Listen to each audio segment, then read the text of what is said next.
Petty Revenge boss replaced me for a year, so I destroyed his career. The moment I saw Derek training my replacement in my office, using my client files, sitting in my chair, I knew I was about to get royally screwed. I stood frozen in the doorway, clutching my morning coffee like it was the only thing keeping me tethered to reality. Derek hadn't noticed me yet. He was too busy explaining my proprietary client relationship strategies to some fresh-faced kid who looked like he'd graduated college last week. So you see, Marcus, Derek was saying, gesturing at my whiteboard where I'd mapped out the Morrison Industries campaign, the key to managing high-value accounts is building personal rapport first, then leveraging that trust for larger contracts. My strategy. My whiteboard. My year of late nights perfecting that approach. Marcus, apparently that was the replacement's name, nodded eagerly, scribbling notes like Derek was revealing the secrets of the universe instead of stealing credit for work that had made our division 40% more profitable this quarter. I cleared my throat. Both men turned, and Derek's expression shifted so smoothly from guilt to condescending smile that I almost admired the performance. Sarah. Perfect timing. He stood up, straightening his tie with that insufferable smugness I'd learned to hate over the past 6 months. I was just showing Marcus some of our team strategies. You know how important knowledge sharing is. Team strategies. Like I was just one cog in his brilliant machine. Derek, can I speak with you privately? My voice came out steadier than I felt. Actually, we're in the middle of something important here. Why don't you check with Linda about updating those client databases?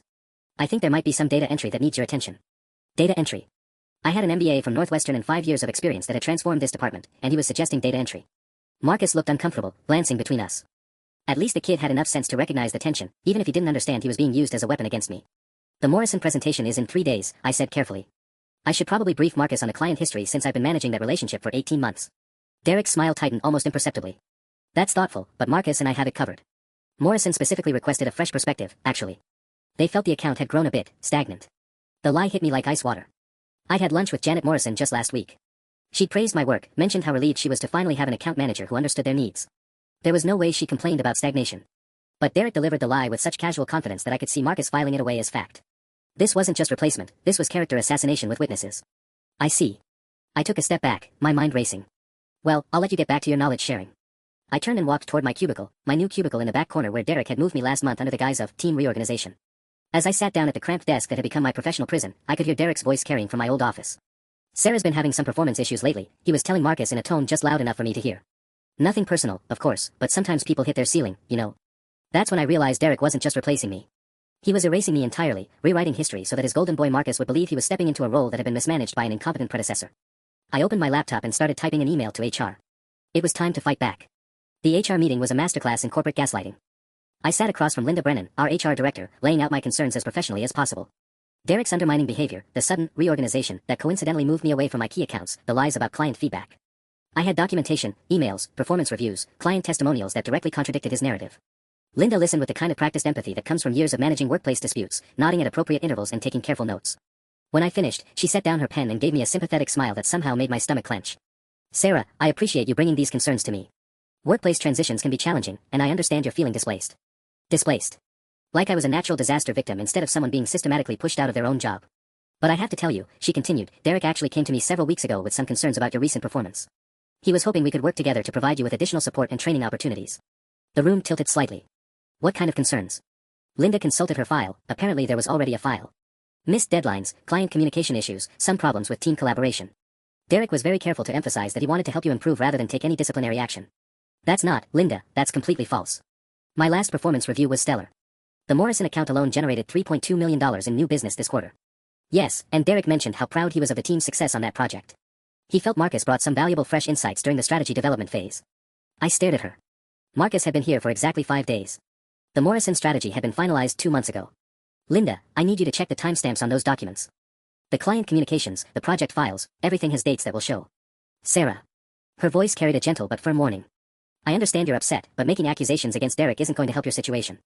He's been nothing but supportive, even recommending you for the database management training program to help expand your skill set. Database management.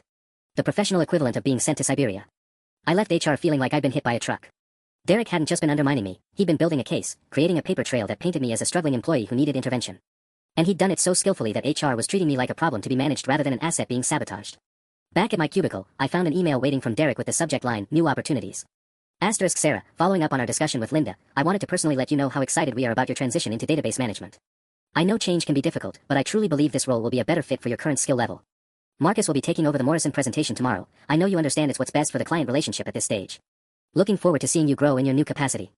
Derek asterisk. Current skill level. Like I'd been demoted due to incompetence rather than office politics. I was reading the email for the 3rd time, my hands shaking with rage, when I heard Derek's laugh echoing from my old office.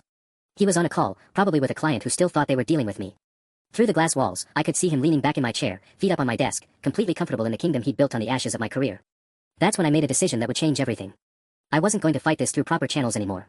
Derek wanted to play dirty. Fine. But he'd picked the wrong person to destroy. The Morrison presentation was a disaster. I watched from my exile cubicle as Marcus stumbled through my meticulously crafted strategy, mispronouncing client names and completely butchering the technical specifications I'd spent months perfecting. Through the conference room's glass walls, I could see Janet Morrison's expression shift from polite attention to barely concealed irritation. Derek, of course, swooped in to save the presentation, smoothly taking over when Marcus fumbled the revenue projections. But the damage was done. I'd built that relationship on trust and competence, two things that had just evaporated in real time. My phone buzzed with a text from Janet, *, what the hell happened, Sarah? I thought you were handling our account, *. I stared at the message, paralyzed. What could I say? That I'd been demoted based on lies? That the person now managing her multi-million-dollar contract was a recent graduate who'd learned everything he knew from a whiteboard in my office? Before I could respond, another text arrived, *, Derek says you've been having performance issues. Is that true? We need to talk, *. My professional reputation, 5 years of careful relationship building, crumbling in real time because of one disastrous presentation. I watched Derek shake hands with Janet, his smile confident despite the obvious tension in her posture. He was already doing damage control, probably spinning some story about transition periods and my recent struggles. I deleted Janet's texts without responding. What was the point? But the Morrison disaster was just the beginning.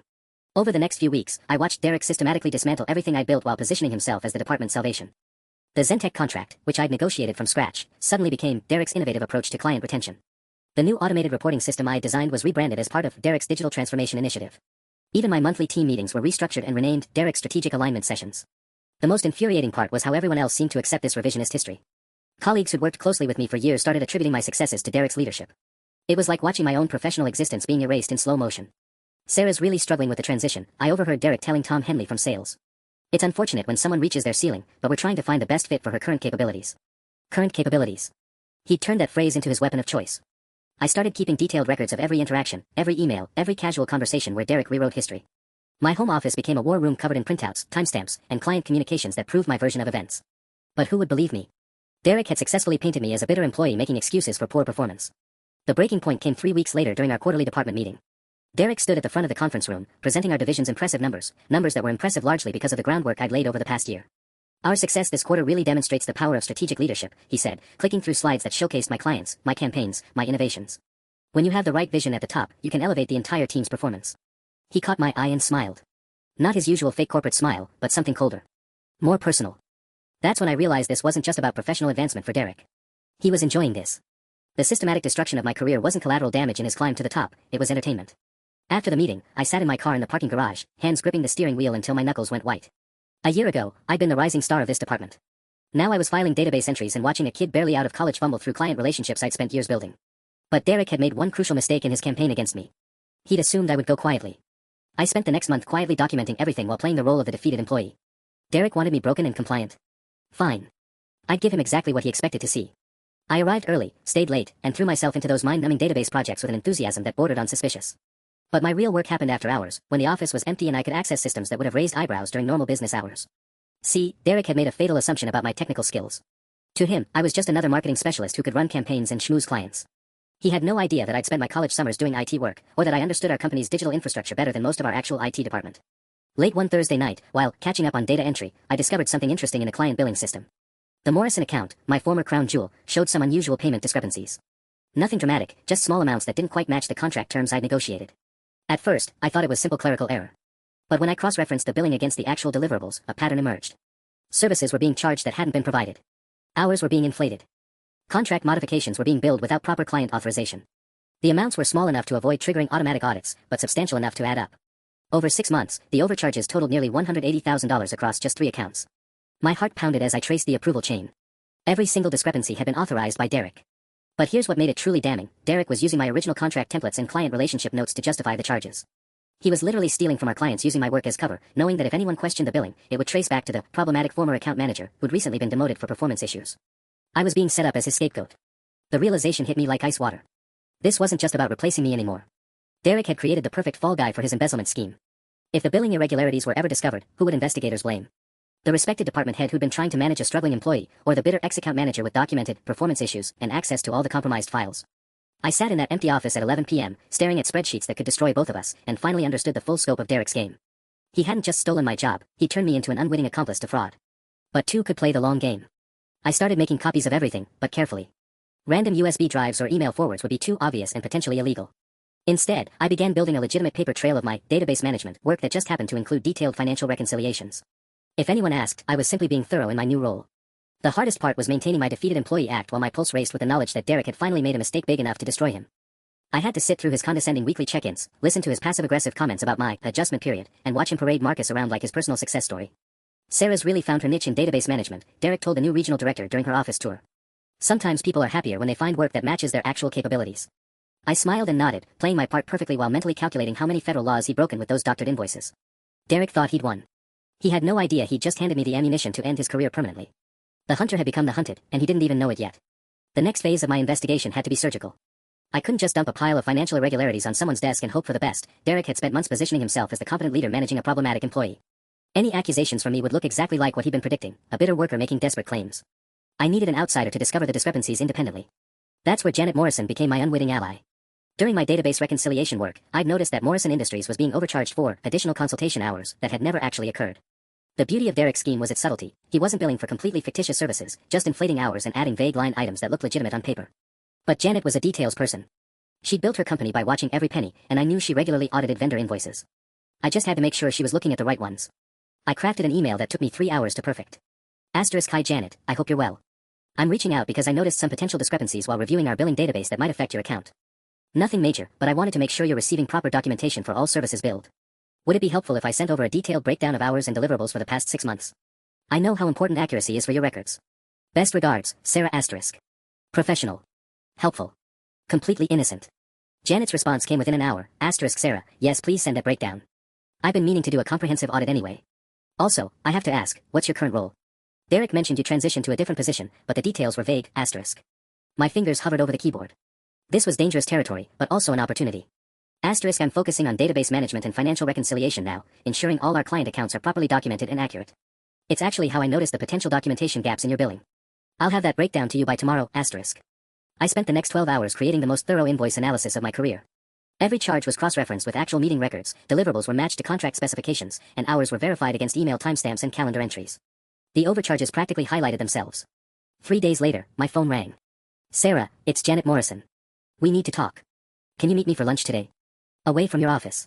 My heart hammered as I sat across from Janet at a small bistro 20 minutes from our building. She brought a folder thick with documents and wore the expression of someone who'd uncovered something unpleasant. These billing irregularities you flagged, she said, sliding papers across the table, they're more extensive than I initially thought.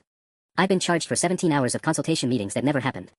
Strategy sessions that supposedly took place when Derek was on vacation. Even billing for your time after you'd been moved to a different role. I maintained careful neutrality. That does seem concerning.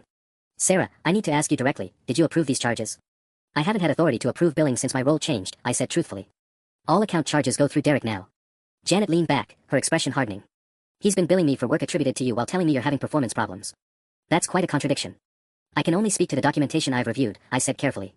The billing records should show who authorized each charge. They do.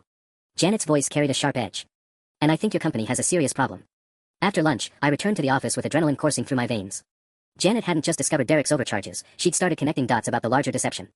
A client as influential as Morrison Industries asking uncomfortable questions would trigger internal investigations that Derek couldn't control or deflect. But I'd underestimated just how cornered Derek would feel when those questions started coming.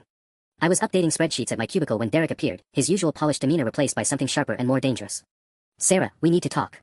My office. Now. The walk to my former office felt like a death march. Derek closed the door behind us and turned to face me with barely contained fury. Janet Morrison called me this afternoon with some very interesting questions about billing documentation. She seems to think there are discrepancies in her invoices. Discrepancies that she learned about from you. I kept my expression neutral. She asked me to review her account records. I was just being thorough in my database work. Your database work. Derek's smile was arctic. How convenient that your thoroughness is causing problems for the department. Problems that could hurt all of us. The threat was unmistakable. Derek wasn't just angry, he was scared. And scared people make dangerous decisions. I think, he continued, it's time we discussed your future with this company. The words hung in the air like a death sentence. Derek's office, my former office, suddenly felt claustrophobic, the familiar space transformed into a trap I'd walked into willingly. My future. I kept my voice steady, but my pulse hammered against my throat. Derek moved to sit behind the desk, a calculated power play that put me in the position of a subordinate being disciplined. Sarah, I've tried to be patient with your adjustment period. Really, I have. But this situation with Morrison Industries suggests you're struggling more than I realized. I watched him arrange papers on the desk with deliberate precision, building his case in real time. This was Derek at his most dangerous, not the casual gaslighting or petty undermining I'd grown accustomed to, but focused destruction. The client is confused about billing procedures she should understand, he continued. She's questioning legitimate charges based on incomplete information. And somehow, she got the impression that there are problems with our documentation standards. I just provided the records she requested. Records that you interpreted for her without proper context. Derek's interruption was sharp. Records that made our department look incompetent or worse. Do you understand how that reflects on all of us? The accusation hit like a physical blow. He was flipping the script again, turning his embezzlement into my failure to properly manage client communications. Even caught red-handed, Derek was making this about my inadequacy. Janet asked specific questions about the charges, I said carefully. I can't control how she interpreted the documentation. But you can control how you present information to clients. Or rather, you should be able to. Derek leaned forward, his expression shifting to something that looked almost sympathetic. Sarah, I think we need to seriously consider whether this role is the right fit for you. The database work, the client communications, the attention to detail, you seem to be struggling with all of it. My blood turned to ice. He was building toward termination, creating a narrative where firing me was an act of mercy rather than retaliation. These kinds of mistakes, Derek continued, they don't just hurt the individual employee. They damage the entire team's reputation. Morrison Industries is worth millions to this company. If they lose confidence in our department because of documentation errors. He let the sentence hang, the implication clear. I would be responsible for losing a major client because I couldn't handle simple database management. I think, Derek said slowly, it might be best for everyone if we discussed a transition timeline. Nothing punitive, of course. Just a recognition that your skills might be better suited elsewhere. The room spun slightly. After everything, the systematic undermining, the stolen credit, the character assassination, Derek was going to fire me for discovering his crimes. I see. My voice sounded distant, detached. And how would you explain that to Morrison Industries? They'll have questions about the billing issues regardless of my employment status. Derek's smile returned, confident and cold. Actually, that's the beauty of proper documentation. If there are any perceived irregularities in Morrison's billing, we can trace them back to the original account management. Show them exactly where the confusion originated. My breath caught. He was going to blame the overcharges on my previous work, paint them as historical errors from my time managing the account. Fire me for incompetence, then use that incompetence to explain away any financial discrepancies that came to light. It was brilliant and terrifying. Even if investigators eventually discovered the billing fraud, Derek would have a perfect scapegoat, the disgraced former employee who'd been terminated for performance issues related to the very accounts that were compromised. Of course, Derek continued, if you choose to leave voluntarily, we could frame it more positively. Career growth opportunity, personal decision to explore new challenges. Much better for your future prospects than having performance issues on your record. The ultimatum crystallized, quit quietly and let him destroy evidence of his crimes, or be fired and turned into his patsy for embezzlement. That's very generous, I managed. I try to take care of my team, even when they're struggling. Derek stood, signaling the conversation's end. Take the weekend to think about it. Let's plan to discuss your decision Monday morning. I walked back to my cubicle on unsteady legs, Derek's threat echoing in my mind. He'd cornered me perfectly, or so he thought. But Derek had made one critical error in his rush to silence me. He'd assumed I was working alone. That weekend, I sat in my apartment staring at Derek's ultimatum while my laptop displayed months of carefully documented evidence. Quit quietly or be fired and framed for embezzlement. Neither option ended well for me, but both kept Derek's crimes buried forever. I was trapped, and he knew it. But as I reviewed my files for the 100th time, looking for any angle I'd missed, my phone rang.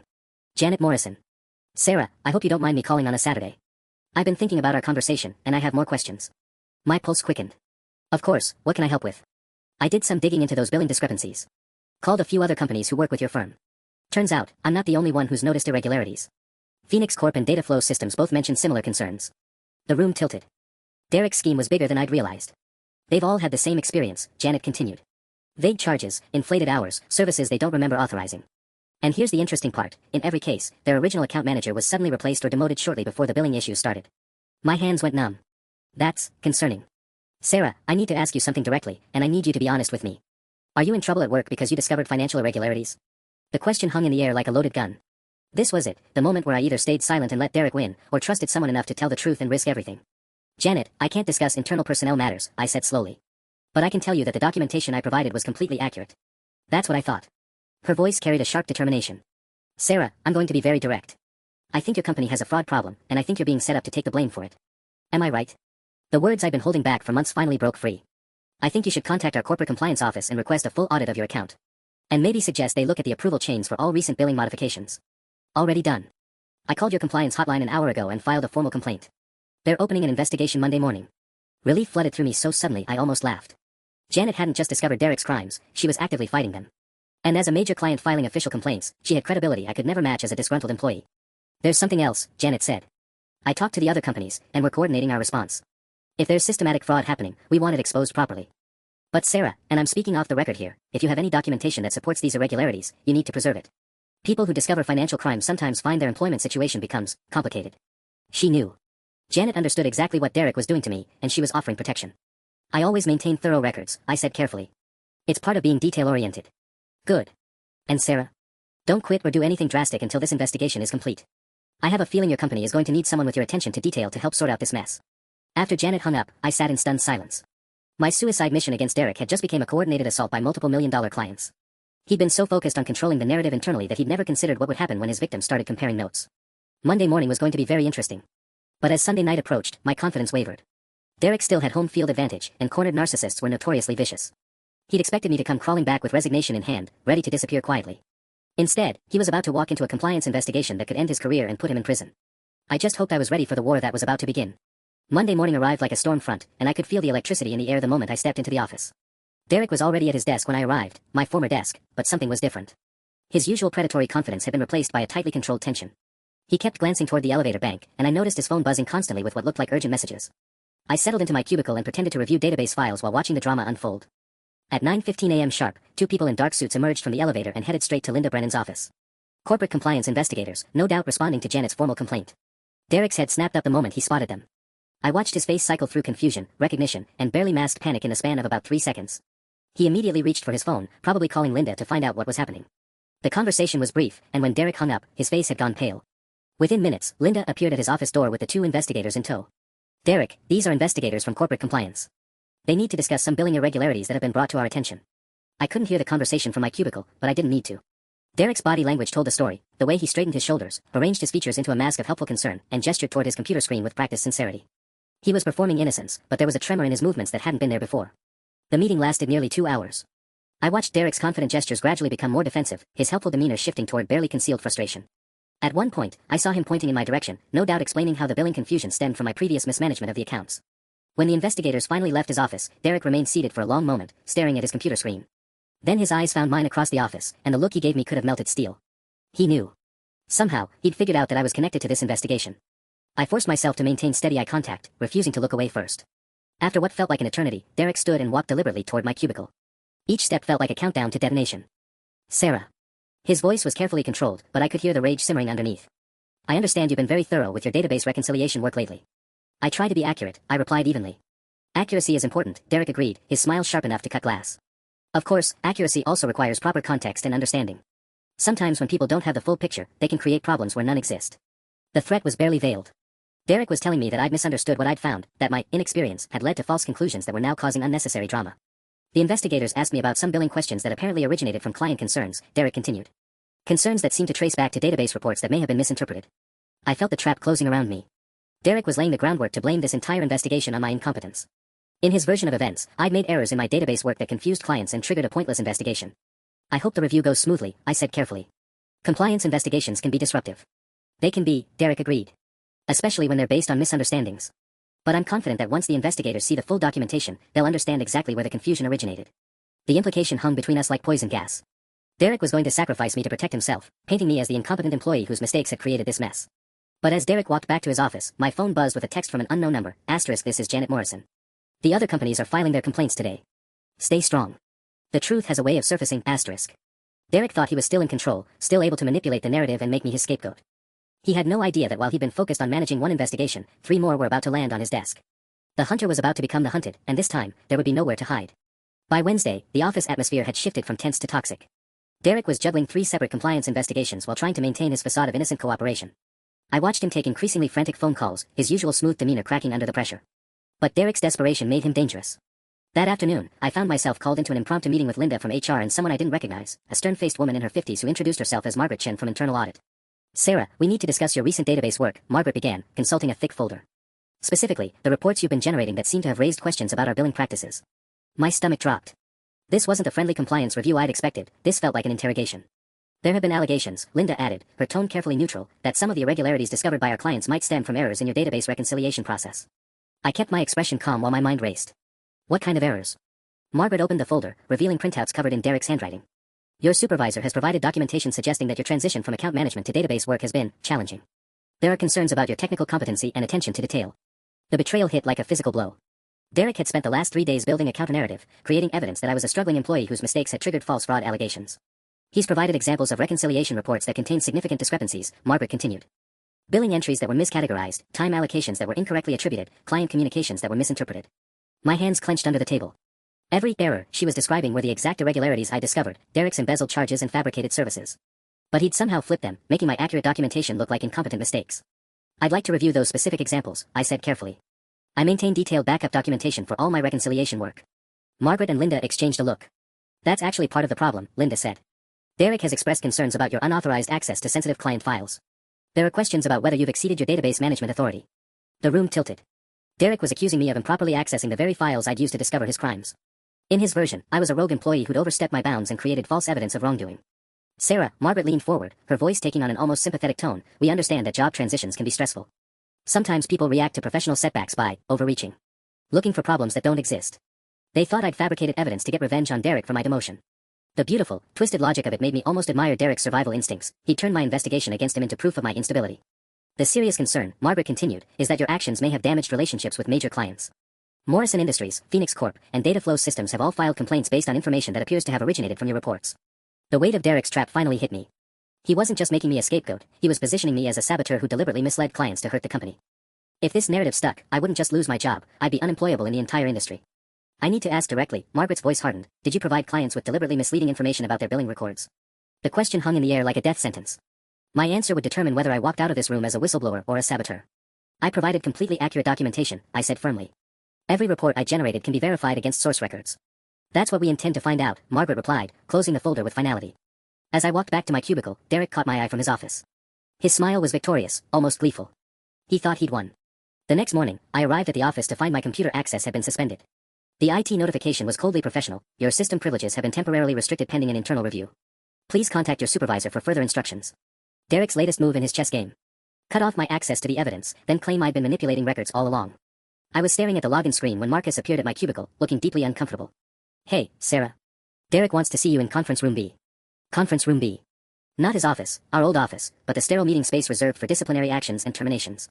I found Derek waiting with Linda and Margaret, plus a new face, a sharp-eyed man in an expensive suit who screamed corporate lawyer. The table was covered with printouts, file folders, and what looked like sworn statements. Sarah, please sit down, Derek said, his voice carrying false concern that made my skin crawl. We need to discuss some very serious developments. The lawyer, who introduced himself as James Morrison from legal, no relation to Janet, thankfully, took the lead. MS. Chen, we've completed our preliminary review of the billing irregularities reported by our clients. What we've discovered is deeply concerning. My pulse hammered against my throat. What did you find? Evidence suggests that someone with administrative access systematically modified client records over the past several months, Morrison continued.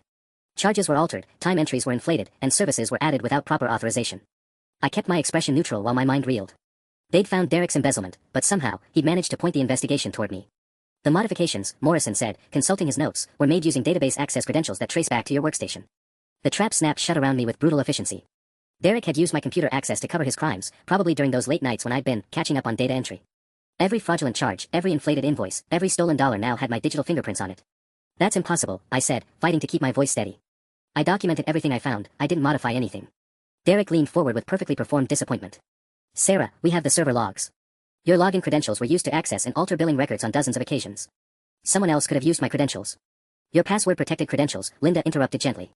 On your assigned workstation. During hours when you were documented as being in the office working on database projects.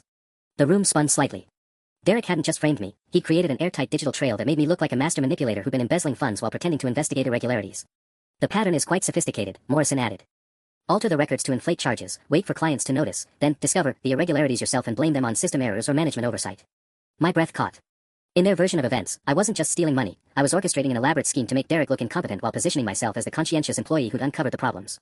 The question, Derek said with theatrical sadness, is whether this was calculated fraud or if you were struggling with your new responsibilities and made errors that snowballed into something much worse. Even now, he was offering me a way out, plead incompetence instead of malice, accept termination instead of criminal charges. The generous supervisor giving his troubled employee one last chance. I need to review those server logs myself, I said firmly. And I want copies of all the allegedly modified records with timestamps. Morrison's smile was razor-thin. I'm afraid that won't be possible. This is now a criminal investigation, and all evidence is under legal hold. The words hit like ice water. Criminal investigation. They weren't just firing me, they were preparing to have me arrested for embezzlement. I looked around the table at their faces, Derek's fake sympathy, Linda's disappointed concern, Margaret's professional disgust, Morrison's cold calculation.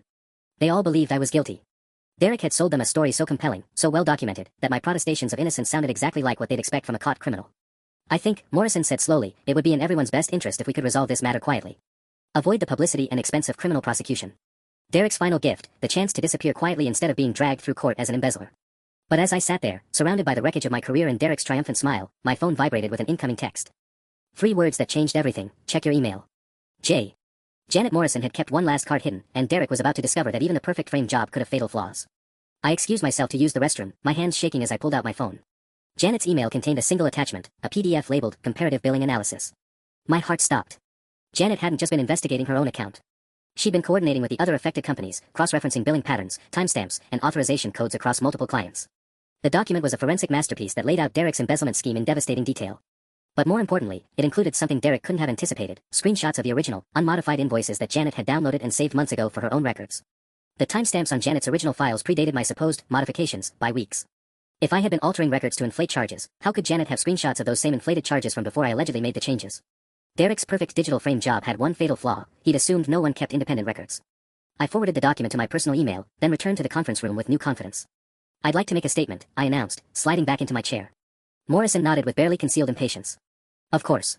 Before we proceed with any criminal allegations, I think you should know that Morrison Industries has been conducting their own independent investigation.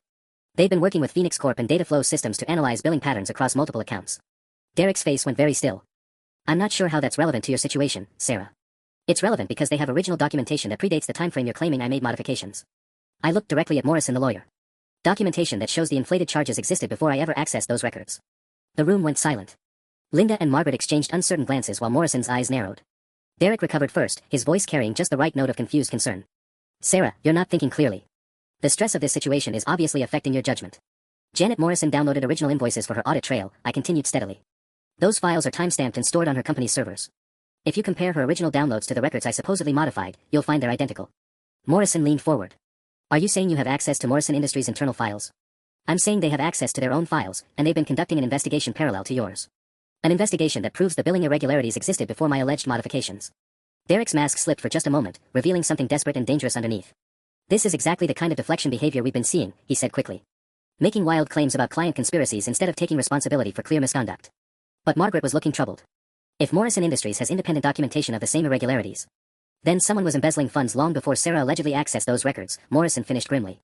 The lawyer turned to Derek with new scrutiny. I think we need to expand our investigation timeline. Look at who had authorization access before these supposed modifications occurred.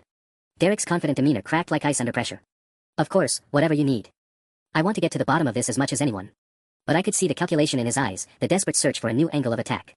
Derek wasn't finished. Cornered narcissists never went down without trying to take everyone with them.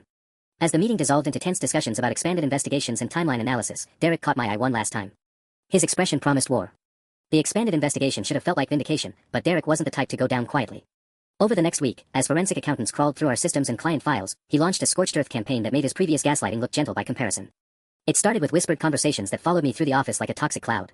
Derek had apparently confided in several colleagues about my increasingly erratic behavior and his concerns about my mental stability. Suddenly, every interaction became loaded with pitying glances and careful, patronizing tones. Sarah's been under a lot of stress, I overheard him telling Tom from sales. Sometimes people have breaks when they can't handle professional setbacks. It's tragic, really. But Derek's masterstroke came when he began positioning himself as my victim.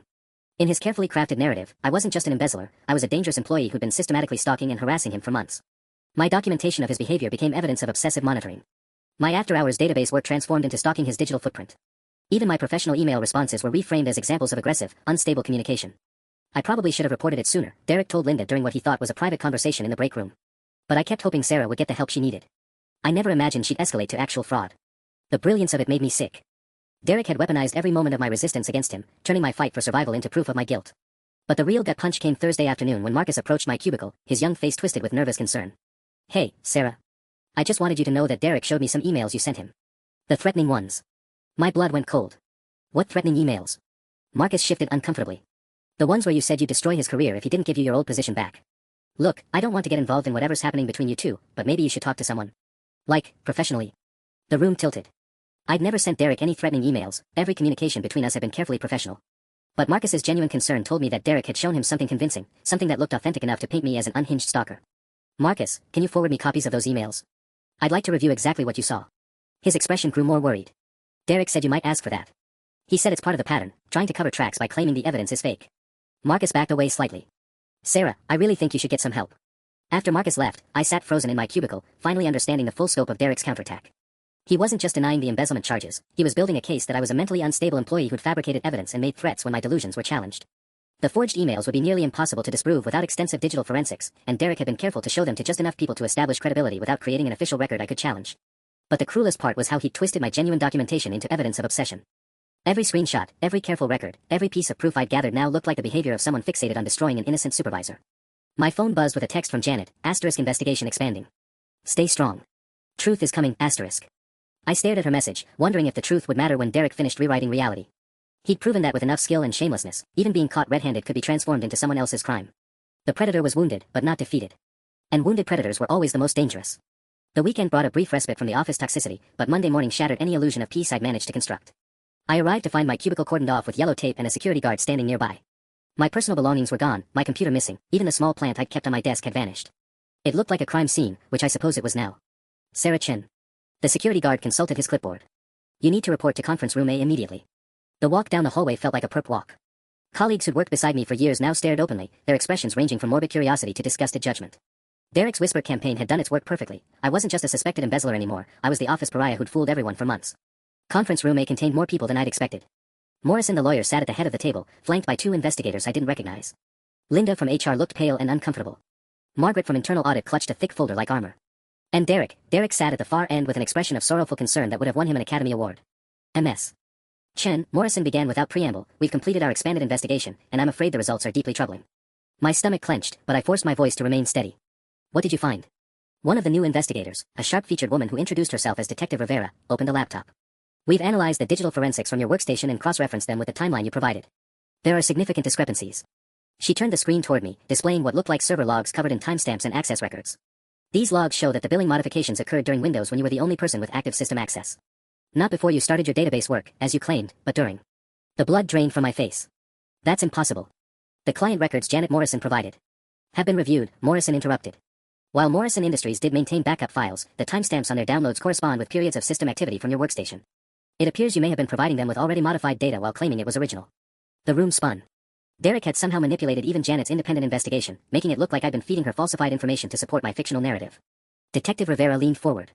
Ms. Chen, we also discovered some concerning communications on your work computer. Emails discussing your plans to destroy Mr. Derek and make him pay for your demotion. I never sent emails like that, I said desperately. You can verify the digital signatures, check the metadata. We did, Rivera replied grimly.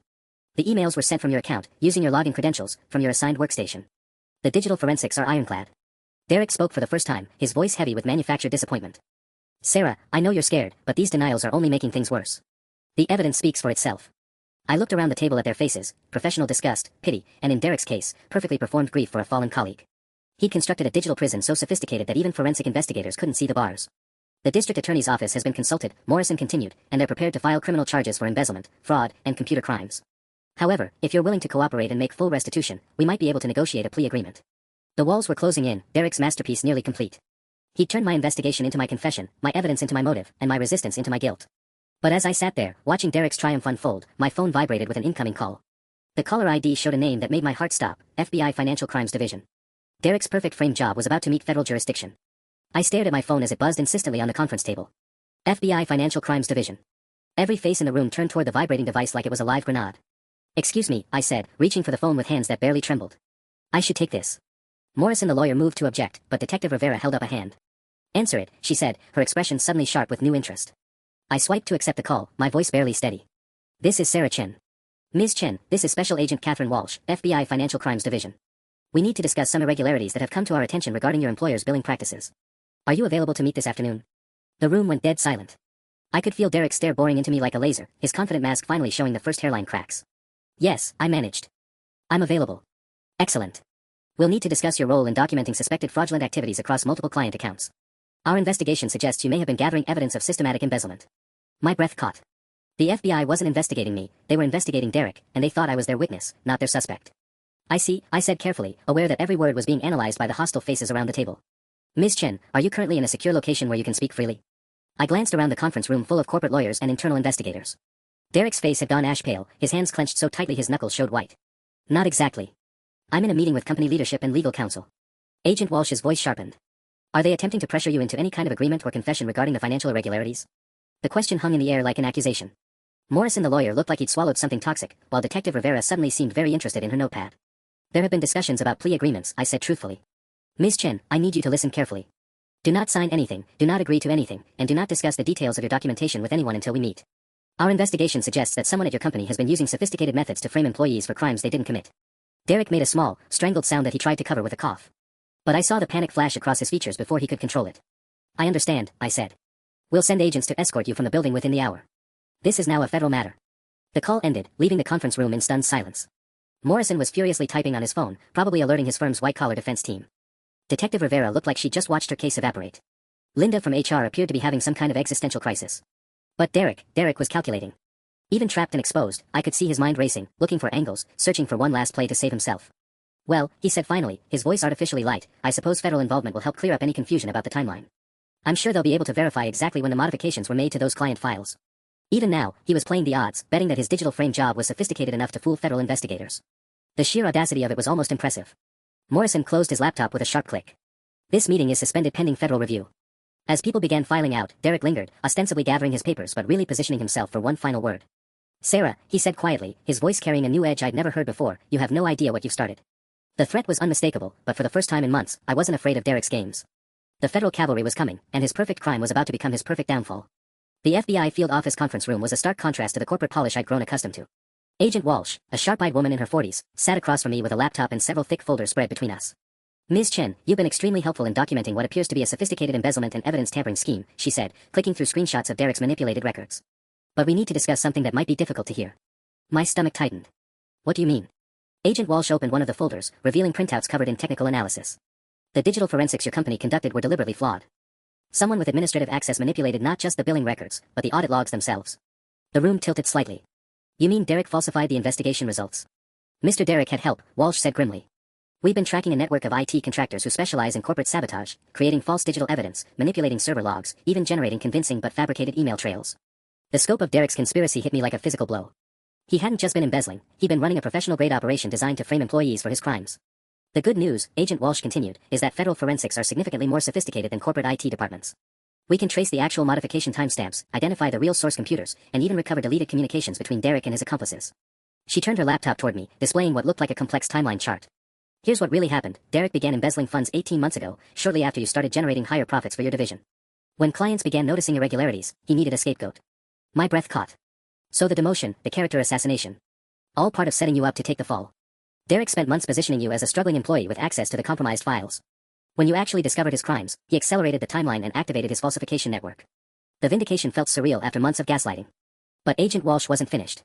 Ms. Chen, Derek's operation was larger than just your company. We've identified at least 12 other employees across 6 companies who were framed for embezzlement schemes they actually discovered. You weren't his first victim, you were just his most thoroughly documented one. The weight of that revelation settled over me. Derek had destroyed entire careers, sent innocent people to prison, all to protect his theft operation. What happens now? I asked. Agent Walsh smiled, the first genuine warmth I'd seen from her. Derek was arrested this morning at his home. The evidence is overwhelming, financial records, digital forensics, communications with his accomplice network, and testimony from multiple victims. He's looking at federal charges that carry decades in prison. Relief flooded through me so suddenly I almost laughed. And the charges against me? Dropped completely. Your company will face significant liability for their botched investigation and wrongful termination. I suspect your legal counsel will have very good news soon. 3 hours later, I sat in my car outside the FBI building, staring at my phone as it buzzed with messages. Janet Morrison had texted congratulations. Linda from HR had left a voicemail about discussing my future with the company. Even Marcus had sent an awkward apology about believing Derek's lies. But the most satisfying message came from Morrison the lawyer, all charges dropped. Company prepared to discuss significant compensation package and full reinstatement. Please contact our office at your earliest convenience. Derek's perfect crime had become his perfect downfall. His sophisticated frame job had generated so much evidence that federal investigators could trace every lie, every manipulation, every stolen dollar back to him. As I drove home, I thought about Derek sitting in a federal holding cell, finally facing consequences he couldn't manipulate or deflect. The narcissist who'd spent months destroying my life was about to spend decades paying for his crimes. Justice wasn't just served, it was gift-wrapped and delivered with federal precision. The hunter had become the hunted, and this time, there was no escape.